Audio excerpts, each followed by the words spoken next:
All right, so here he is, the former Strikeforce welterweight champion, Nik Diaz. Stars don't burn much brighter than this, DC. Good to see Nik back on the proving ground tonight. It's great to see Nik back in the octagon, a guy that every time he makes the walk, you know you are going to get a great fight. He's gonna start going at you the moment the referee says fight. He's gonna be talking. He'll be trying to slap you. He'll be hitting you with the jab. And if you make the mistake of just taking him down, Nik Diaz has a great jiu-jitsu game, unbelievable submission ability, a Brazilian jiu-jitsu black belt with black belt boxing. Yep. That's Nik Diaz. Lifetime in the sport, made his UFC debut all the way back at UFC 44 against Jeremy Jackson in 2003.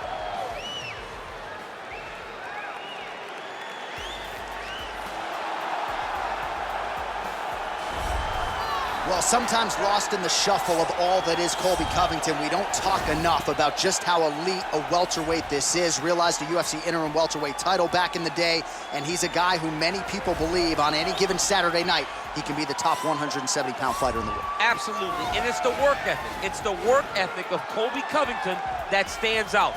When I was at Oklahoma State as a coach, we wanted to recruit Colby Covington out of junior college because he was such a phenomenal workhorse.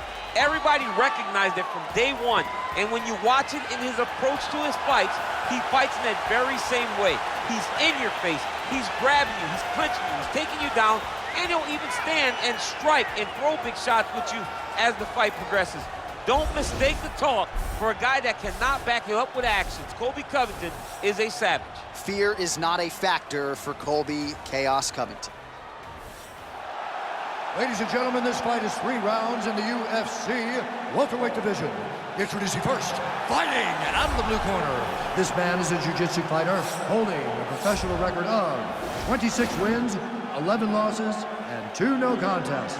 He stands 6 feet tall, weighing in at 170 pounds. Fighting out of Stockton, California, Nik Diaz!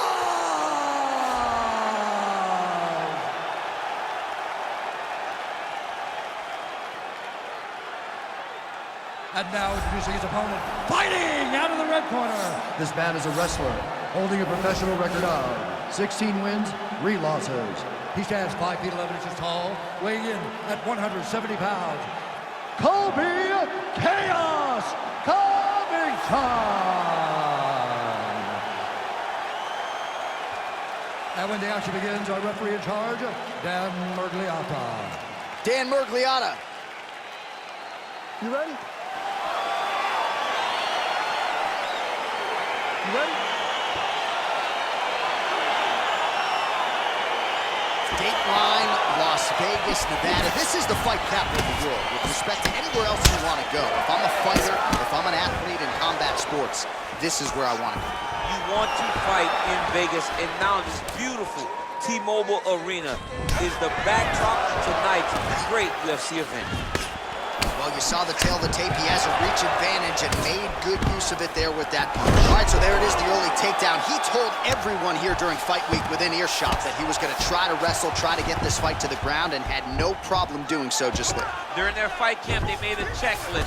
And now, the guy's attacking a triangle. He finds himself in trouble because he got a little bit lazy in the full guard. Looks like he's trying to manipulate the head. This could be tight. Well, how's that for executing the game plan? He told us he needed to get the early takedown, and now he falls back into the finishing position. Somehow stays in the fight.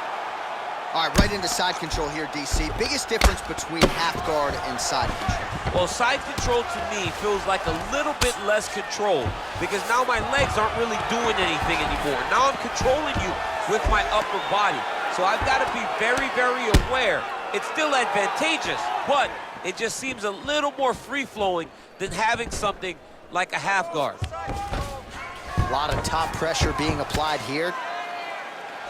Well, pretty good work off of the bottom here by Diaz. Well, you see all the grappling repetitions here. Just beautiful movement, seamless transitions on the ground. Over and over, these guys are doing things that you see in every jiu-jitsu gym around the country. Man, how fun is this to watch as he continues to dole out damage with the ground and pound? Take it back to the days of guys like Mark Coleman, just beating people up in the ground and pound. This guy is a throwback fighter, and he's very fun to watch. Yeah, the Godfather would be proud.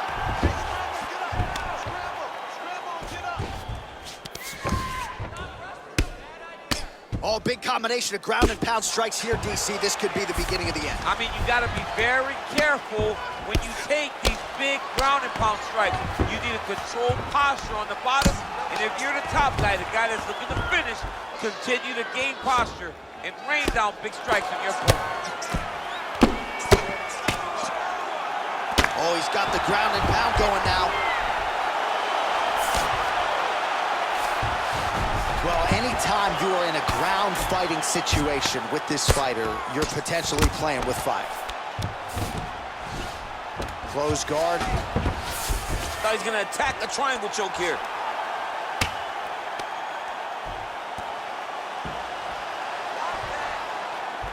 Oh! Now he falls back into the finishing position. Side control now, and certainly I would think more offensive options for the bottom fighter than in the half guard. Absolutely more offensive options, because now you can just start to get away. You can just go to a wrestler stand-up. Get to your knees, post your hands, don't allow him to get his hooks in, right? Really be aware of the hooks. But get to your hands, stand up, fight the hands, break away and escape. But it's so much more free-flowing than a half guard in the side control, because all you need to do is just get the opponent's body up, because his legs are just free to move. His legs are not controlling anything. His legs are just free, so you have more freedom to use yours. Well, we talked about that reach advantage as you see him land the straight punch there. Oh! What a fantastic strike to throw at the exact right moment. He deserves this moment. Go finish this Oh, fight. he might be out. Oh! And he comes through with a big knee.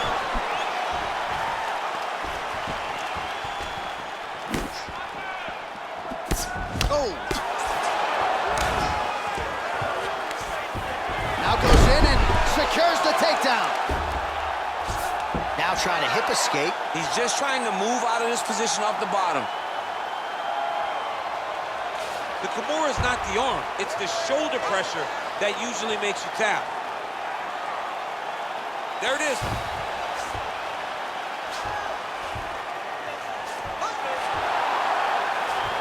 Oh, now he's in trouble.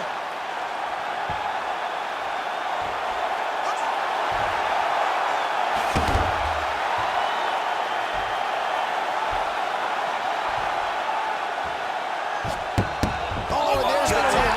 He got the finish. What a beautiful Kimura finish by this great fighter. And I don't care how high your threshold is for pain. When you're in that compromised state, better to tap and fight another day. It's so crazy because people think the pressure's on your arm. It's all your shoulder. When somebody has a really good Kimura, it feels like they're gonna break your shoulder. That's why you have to tap. All right, let's take a look back at the replay as he gets it done by submission tonight, champ. Just watch how slowly he approaches the submission, though. He never rushes. He takes his time, but it's his trickiness. It's his ability to trick people into going to the floor with him that puts them in danger and finishing fights.